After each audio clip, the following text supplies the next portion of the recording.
Okay mga brad, mga sis, mga amigo ug dili amigo, ang atong hisgutan karon nga topic mao ang paghisgot sa giingon ni Juan dito sa kapitulo 20 bersikulo 30 nga nag-ingon, daghan ang milagrong gihimo ni Hesus nga gisaksihan siyang mga tinunan nga wala may sulat nining basahona.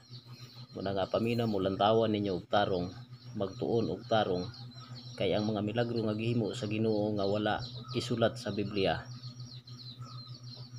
Ang pinaka-importante gyud nga to ang diskubrihon o tun-an mao ang pagpalansang ni Ginoong Hesukristo sa krus niya. Daghan mangula makasabot ana kung unsa ang mga simbolo sa pagpalansang ni Ginoong Hesukristo sa krus.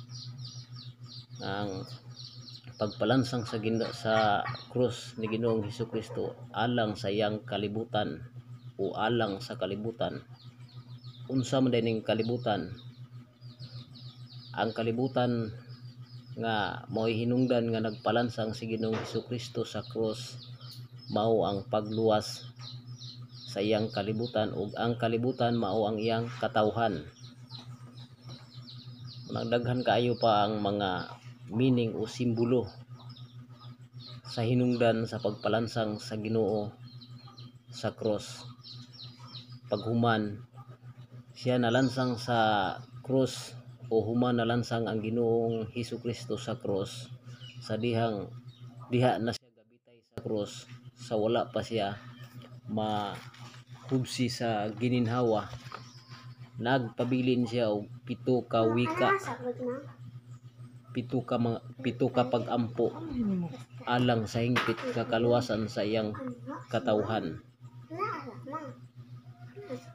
Muning ang mga kasimbahanan karon pag makabati o makadungog og mga healing deliverance, mga pit healer, muriak dayon tungod sa maong nahimo sa mga gahiling na natingalan ni sila o nalibog ni sila nga mga magtutudlo tungod kay kini nga mga pagtulunan wala man itudlo sa Biblia, kundili igo lang giingon ni Juan nga daghan ang milagro nga gihimo ni Ginoong Hesukristo nga gisaksihan sa iyang mga tinun-an nga wala may sulat niining basahona. Muni siya dayon nga sa dihang padulong na siya mahubsan sa gininhawa, nakahimo pa si Ginoong Hesukristo og ampo sa pito ka higayon. Muni iyang gipabilin samtang sa cross nga gamay na lang gininhawa ang nahibilin.